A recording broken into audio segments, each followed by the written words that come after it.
그거를 지금 대학교 학생들한테 이제 적용을 시키다 보니까 경찰서에 의탁을 해가지고 신분 네. 시험을 보게 해서 했고, 또 일본 학생들은 어떻게 하든지 유치를 많이 시키려고 일본 각지의 신문에다가 경성제국대학이 언제 학교를 개교하니 모두 와서 사시오. 그 대신 기숙사도 제공할 것이며 당신네들은 특별대우처럼 해줄 것이다. 예, 이렇게 이제 광고를 낸 거예요. 그래서 지금 자세히 들여다보시면 입학 그 접수 기간은 2월 14일 정도 해가지고는 이제 647명이 접수를 한 거예요. 그래서 이제 시험을 봤죠. 근데 시험도 하루 이틀이 아닌 게 600명이 시험을 봐야 되기 때문에 긴 시간 이제 시험을 봤는데 180명의 합격자가 있었고 4점 몇 대 1이네요. 예, 경쟁률도 세지만 그 중에 이제 조선인이 24명으로 됐는데 그들이 말한 입학 개교일은 4월 1일이라고 되어 있었으나 실제로는 5월 12일까지 개교를 이제 대략 뭐 2달 이상 미루게 됐는데 그게 다 아까 말한 신분 이제 시험으로 인해서 계속 거르고 그런 절차가 굉장히 이제 길어지게 됐는데 더 신기한 거는 여기서 그 입학한 학생들의 이제 입학 시험 성적을 내면 1등부터 10등이 이 24명 조선인들이었다는 거예요. 그러니까 생각보다 그렇게 많이 안 뽑았네요. 네. 저는 그래도 반반은 되지 않는, 아니 반반에서 좀 넘을 거라고 그래도 그 그러니까 속지인 그 한 60에 막 그렇게 될 거라고 봤는데.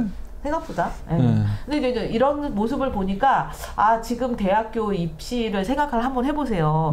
뭐 저희가 신분 시험 보는 것도 당연히 없지만 지금도 학생들은 저희가 우리 대한민국 제일 신기한 걸 외국에서 하는 말 중에 그 영어 무슨 듣기평가 시험 때 뭐 비행기 이착륙도 하지 않아야 되고 만약에 이제 그런 것이 벌어졌다 하면 난리가 나죠. 난리가 나면서 그거에 대한 그 이제 교육부 대응과 정부 대응이 같이 가는 굉장히 이제 특별한 나라이기도 한데 이런 모습 보면서 만약에 이렇게 개교가 2달 정도 미뤄졌다면 정말 학부모들도 난리가 났을 것 같은데 뭐 조선시대는 뭐 조선시대에 붙여주는 것도 뭐 감독 과거 시험제로 있었던 그런 시대를 조금 살다가 이후에 이런 대학교라는 정말 어떻게 보면 이 우리나라 이름을 경성이라고 하는 이름을 붙여서 만든 대학이다 보니까 당시에 보통은 뭐 초등 6년 뭐 이런 거 이후에 뭐 중학교라고 해서 살짝 뭐 이런 거를 하면서 굉장히 이 학교에 목말랐던 학생들 대부분 다 일본 유학을 갈 수밖에 없었던 시절에 경성제국대학으로 많은 학생들이 그렇게 어렵게 들어가신 분들이 이제 대체적으로 이제 여기 나오시면 이제 뭐 학교 선생님이나 교수님이 뭐 되시지 않았을까. 그렇죠. 그래서 해봅니다. 과거 때도 방이 붙잖아요, 합격자. 그러면은 전국 방방곡곡에서 올라온 사람들이 시험 다 보고도 나는 붙을 거야 라고 자신 있는 사람은 방이 붙을 때까지 서울에 계속 남아 있었다는 거 아니에요. 그러다가 그리고 이제 안 봐도 뻔해 라고 하는 사람도 내려가셨겠지만 어떻게든 그래가지고 다 이제 사람 해치면서 나 붙었나라고 하면서 방을 봤을 것이고 그리고 그 뒤로 근대로 왔었지만은 집집마다 전화가 갇혀있지 않은 상태라 그때까지도 합격날 발표 직접 가서 이제 봤어야 됐을 거고 그나마 이제 우편이 어느 정도 이제 확실히 이제 그 우편 제도가 될 때는 이제 흔히 나오는 게 그거잖아요. 우체통에 편지 와 있으면은 막 두근두근 하면서 이제 뚝 뜯어가지고 이러고 보잖아요. 하나, 둘, 셋 이러면서. 뭐 그러면서 이제 거기에 죄송하지만 귀하는 그러면은 이제 실망하고 그런 거 나오잖아요. 근데 지금은 어떻게 하는지 아세요? 문자 오잖아요. 그러니까 문자 오는 것도 있지만 막 합격했다 문자 오질 않고 그 링크로 들어가서 주민번호, 앞번호나 이런 거를 딱 누르면 거기서 딱 합격입니다. 아니면 이제 그 전화로도 알 수가 있어요. 학력고사 세대잖아요. 학력고사 세대잖아요. 그때는 저는 일단 뭐 정시 바로 붙었는데 그 대기번호 있는 애들이 빡쳤대요. 대기번호 있으면은 전화가 언제 울릴까 기다린대요. 가지고 막 1, 2순위인데 막 다른 학교 간다고 하거나 아니면은 뭐 그 등록금 없다고 뭐 하면은 뭐 1순위, 2순위가 올라가는 거잖아요. 그러면 그 친구들은 막 그 처음 봤었을 때 그 몇 순위라는 거 이제 되고 그리고 우리까지만 해도 붙였어요. 단과에다가 벽에다 붙였어요. 붙였던 것 같아요. 아니 그럼 그게 뭔 창피야 그게. 그렇죠. 그리고 기억이 자세히 나진 않는데 그 대기자는 안 붙였겠죠? 내가 기억이 안 나네. 대기자를 거기다 이름을 쓰면 그건데 합격자만 썼겠죠. 아무튼 가지고 하는데 아무튼 그 대기로 붙은 친구들은 얘기 들어보면 그래요. 전화만 기다렸대요. 언제 울릴지 몰라서 전화 놓칠까봐. 휴대폰이 없던 시대라 전화를 계속 기다리고 있었다는 거 혹시라도 올까봐 그 기억이 나네요. 그게 정말 격세지감이란 말이 맞는 게 지금은 학생 수보다 그렇죠. 입학생 수보다 지금 현재 남아서 시험 보는 학생 수가 뭐 거의 같거나 뭐 적을 수도 있기 때문에 제가 4점 몇 대 1이었을 거예요. 뭐 이렇게 경쟁률은 뭐 당연히 좋은 대학은 있겠지만 예전보다는 조금 많이 정말 저희가 생각하는 입시에 그런 곳이 좀 이해 안 갈 거예요. 웬만한 대학도 3점 몇 대 1 넘었다고 하면 요즘 이해가 안 갈 거예요. 요즘은 1대 1도 아니어가지고 0점 몇 대 1도 있다고 그러던데.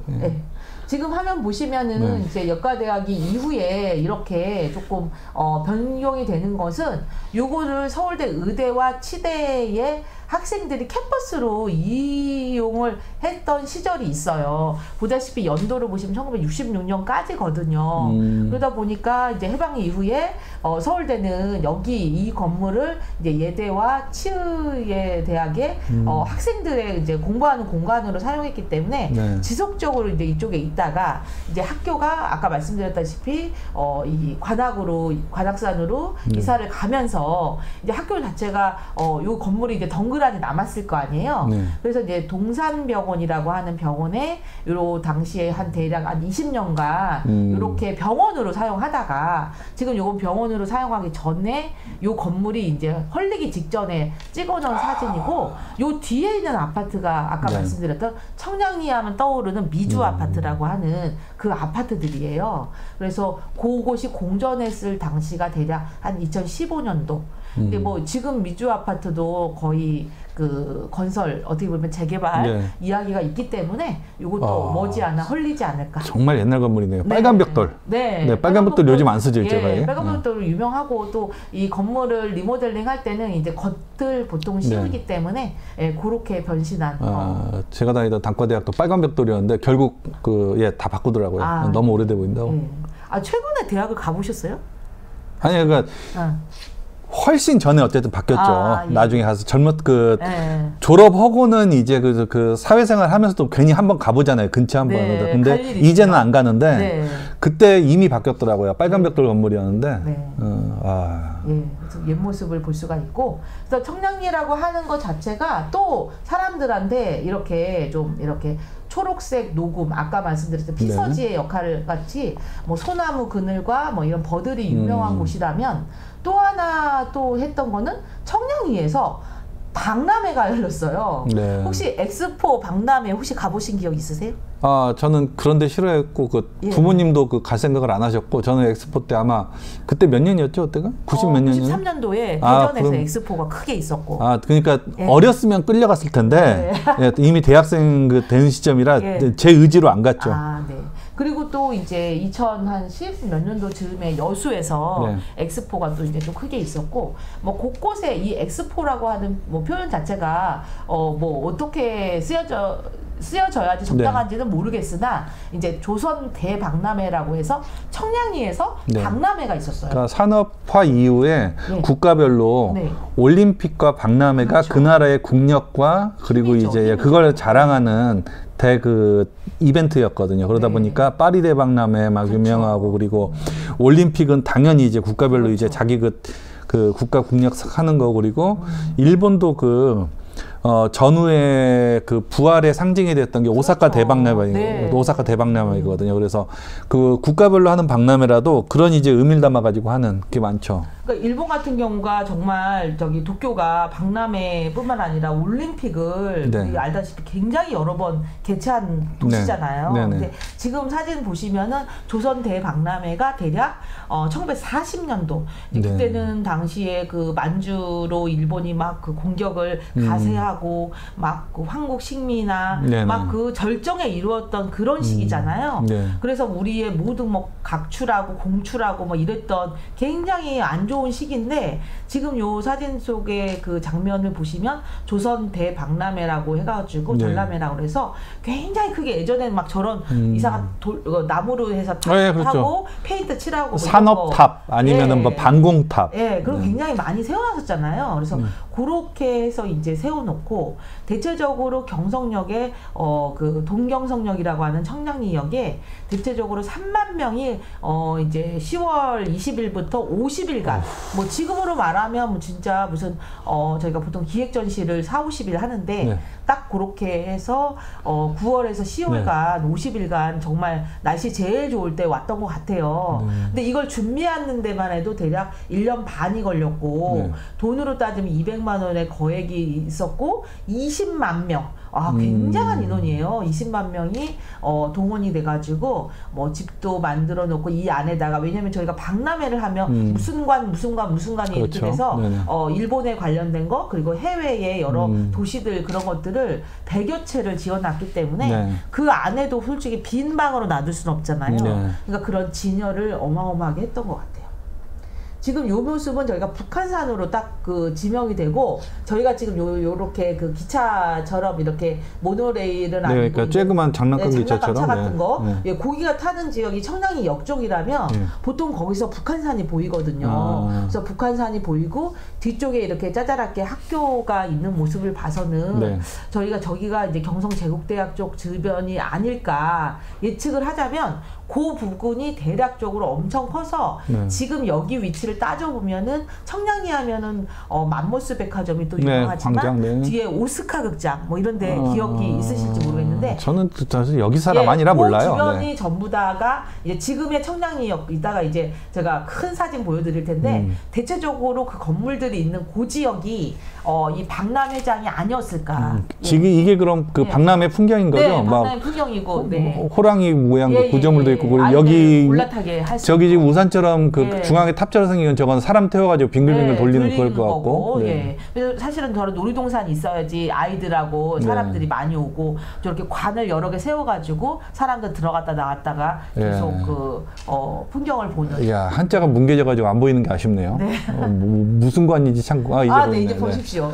뭐 금암당도 있고 근데 당만으로 봐서는 일본어랑 같이 이제 혼용이 되다 보니까 뭐 우리나라 사람도 있고 일본 사람도 있고 이렇게 우리가 알고 있는 그런 박람회 풍경이랑 뭐 다를 거는 없는데 그 가운데 과물에다가 일본말로 팡이라고 되는 거 과일빵인 것 같고 그래서 정말 많은 사람들이 왔다 갔다 그러니까 저희가 지금 생각할 때 뭔가 넓은 곳에는 우리가 딱 떠오르는 거 그 광화문 광장 아니면은 서울역 그 서울역 광장 아니면은 또 시청 앞 광장 뭐 이런 광장의 의미가 우리나라는 그게 크게 어울리는 나라는 아니에요. 우리는 마당이라든지 아니면 조금 넓은 공터 뭐 이런 정도인데 이 광장의 청량리역 광장 이게 이제 딱 사람들 머릿속에 각인시키게 된 거는 예전에 여기서 박람회 했지 이게 넓게 이런 그래서 이렇게 터가 아까 왜 저희가 논도 있었네 뭐 이렇게 했는데 이제 그런 걸 다 밀어버린 거죠. 그래서 거기다가 이제 이런 박람회장이 생기면서 사람들이 모이게 할 수 있는 큰 공원, 큰 곳. 그래서 청량리역 하면 떠오르는 게 이렇게 사진 속에 이런 광장. 이것도 되게 오래된 사진 중에 하나인데 예전에는 저기 지금 보이는 바로 앞에 신토불이라고 써 있는 요 지역이 청량리역 이제 어떻게 보면은 기차 타러 가는 사람들이 들어가는 곳이라면 그 앞에 엄청나게 큰 광장이 있는 거예요. 근데 지금은 저 자리 신토불이라고 하는 그 자리에 롯데 백화점이 있고 그 다음에 지금 이렇게 건물이 있는 요 지역은 우리가 롯데 백화점에서 지어준 역사가 있고 그래서 역으로 들어가서 이제 기차를 타게 되는데 보다시피 요 광장이라고 하는 곳에 사람들이 모이니까 가장 중요한 건 뭘까요? 노점상들. 지금도 노점상이 있대요. 그래서 청량리 역에 이제 이 건물이 어마어마하게 들어서게 되면 이 노점상을 철거해야 되는 게 이 동대문구의 아주 구청장들의 아주 지긋지긋한 고민거리랍니다. 근데 사실은 왜 노점상들이 점점 없어지지? 먹을 거 사려고 그래도 무슨 가게에 들어가야 되잖아 이제는. 네네. 노점상을 볼 수가 없으니까. 그래서 최근 2022년도 10월달 뭐 기사들 봐도 청량리역 노점상 철거 뭐 구청장이 막 길을 쓰고 하려는 거에 정말 지금도 그래도 깨끗하지만 이 노점상들이 사실 이 광장이 생기면 항상 이렇게 사람들이 오니까 예. 요즘에 이제 뭐 그 규격화를 시키고 규격화시키거나 아니면은 이제 그 부스를 줘가지고 부스식으로 해가지고 규격화를 하거나 그런 식으로 합의를 하면서 이제 뭐 좀 그 대화를 통해서 하려고 그러는데 옛날에는 폭력적으로 그냥 때려 부쉈었거든요. 그리고 뭐 그 철거단들이 오셔가지고 했고, 그러니까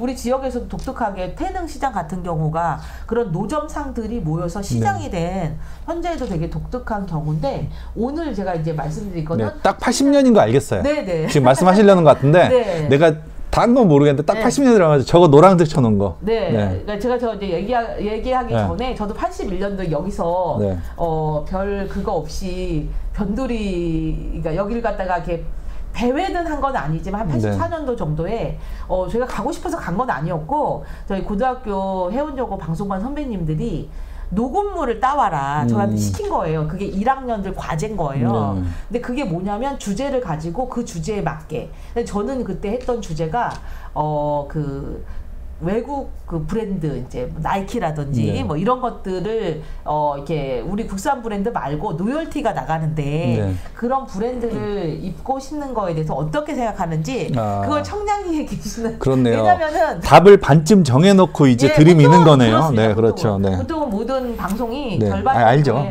있는데 그때 딱 느낌이 뭐였냐면 사람이 많은 곳을 가라고 했어요. 근데 제가 그때 이제 망우동이 우리 학교였지만 망우동에선 사람이 많다는 거를 상상을 못했는데 여기 와보면서 사람은 모두 다 청량리에 모여있구나. 그래서 정말 누구든지 붙들고 정말 10명 정도 문의하면 녹음 가능하실까요? 물어보면 그래도 거기서는 여러분들이 녹음도 도와주시고 했었거든요. 그래서 여기 그 보이시는 여러 개의 그 시계탑이라든지 뭐 이런 탑 말고도 여기 그 재미있는 인구탑이라고 하는 노란색 인구탑 그거 보겠습니다. 지구가 폭발한다면서? 지금 사람이 서 있고 금성사라고 하면 아마 많은 분들이 모르실 거예요. 왜냐하면 금성이 뭐 하는 곳인지도 모르겠는데 지금 현재 LG전자의 옛날 이름이 금성인데 아마도 이게 금성사에서 만들어준 탑이 아닐까 싶은데 저 위에 보면은 이제 현재 우리나라 인구 이렇게 해가지고 이제 인구탑이 이제 생기는데 대략 인구탑은 한 84년도 85년도 그 즈음에 생긴 걸로 알고 있는데 지금 요거 보시면은 1943년에 동대문구가 생겼을 당시에 이 동대문구 인구가 75년도에 74만 명이 돼요. 현재 저희 중랑구 인구가 38만 명이니까 뭐 거의 더블 이상의 그 규모를 갖고 있으면서 서울 시내가 그 당시에는 15개 구였나 봐요. 그럴 때 인구가 1등. 그래서 그때 75년도에 너무 인구가 많다 동대문구에. 그러면서 조금 떼준 게 동대문이라고 하는 동대문이 저희가 1회 때 방송했었는데 요 75년도에 동대문 구가 아니라 종로구로 동대문이 편입이 돼요. 그리고 이제 일부 성북구로 또 편입이 되고 그러면서 이 동대문구가 종로구에 쬐끔, 그 다음에 성북구에 조금, 이후에 이제 88년도에 중랑구한테 절반 이상의 땅덩어리를 나눠주면서 어떻게 보면 엄마구가 된 거죠. 그러면서 대략 지금 우리 중랑구와 동대문구의 인구를 찾아보면 동대문구가 훨씬 적더라고요. 그 많던 인구가 다 이리저리 나가고 뭐 경기도로 당연히 빠졌겠죠. 그러면서 이 인구탑의 인구가 이 동대문구에서 최절정을 찍었기 때문에 저는 인구탑이 여기 청량리 광장에 있을만 하겠다. 이 정도니까 뭐 그런 정점을 찍었으니까 그래서 대략 청량리에 그러니까 이 동대문구에 인구가 가장 많을 때를 계산을 찾아보니까 대략 인구가 거의 90만이 넘었다고 합니다. 와, 100만이라면 뭐 통째로 구가 하나 나갈 수 있지 않을까요? 구로 100만 정도 인구라면? 글쎄요. 네. 딱 들어오질 않아가지고. 네, 그래서 대체적으로 서울 시내 일제 강점기의 모습을 이렇게 보시면은 여기 지금 노란색, 핑크색 부분에 1936년이라고 되어 있는 부위 정도가 아마도 동대문구 정도 위치로 생각이 되고요. 네. 44년 정도에 표시된 쪽에는 이제 영등포, 우리가 잘 알고 있는 저희 그 여의도가 있는 쪽, 네. 그쪽까지 이제 포함이 서울에 된 다음에 49년도에는 이제 우리가 북쪽에 있는 쪽, 그 다음에 성동구 쪽, 그쪽으로 좀 확장이 되고, 네. 지금 1963년도가 현재 서울 25개 구 전체 모습을 보시면 될 것 같아요. 저때 땅 사놨어야 되는데. 저기 강남에 땅 사놨어야 되는데. 네네. 그래서 아까 말씀드린 것처럼 대략 동대문구가 43년에 신설되면서 성북구한테 이렇게 일부를 또 떼주고, 그 다음에 63년도에 서울시에 됐을 때는 땅이 들어와요. 그래서 저희가 구리면에 있었던 지금 현재 서울의 북쪽이긴 한데 동쪽 땅인 이제 저희 중랑구에 이제 여러 동들이 있죠. 그런 동들이 편입이 되고, 그 다음에 이제 당시에 먼저 서울이 된 그 면목동이 이 당시에 다시 이쪽 동대문구로 왔다 갔다. 그러니까 면목동은 처음에는 성동구였다가 다시 또 동대문구였다가 그다음에 다시 중랑구로 이게 된 것을 우리가 볼 수가 있어요. 그리고 75년도에는 동대문이 이제 또 종로구로 들어가게 되면서 1988년도에는 이제 중랑구가 여기 되면서 중랑구와 이제 동대문으로 완전히 이제 결별을 하는 그런 모습에서 되게 재밌는 것은 1988년 당시에 이 중랑구라고 하는 명칭에 대해서 너무나 많은 사람들이 불만을 가졌대요. 지도를 보면 중량교, 네. 중량천 뭐 이런 식의 이름이 있을 정도로 중양구가 맞냐 중랑구가 맞냐, 네. 이거에 대해서 너무 논란이 많아서, 그러니까 청량리인데 왜 중랑구냐는 거죠. 네, 그래서 그 논란을 종지부를 찍기 위해서 중랑천은 내 이름을 딴 중랑구는 맞지 않다. 그래서 그거를 대신할 곳으로 용마산의 이름을 딴 용마구를 하면 어떻겠냐. 이것이 이제 면목동에 사람들이 굉장히 많이 살았거든요. 그러니까 그들의 의견이었겠죠. 면목이란 말은 면목이 없다, 이런 쪽에 면목이니까 안 좋을 수 있어서 용마산의 정기에서 이걸 하면 어떻겠냐. 네, 이루어지진 않았습니다. 네, 저도 좀 왠지 어감이 중랑구가 나은 것 같은데. 나은 것 같아요. 네. 많이 이제 익숙해진 것 같습니다. 네.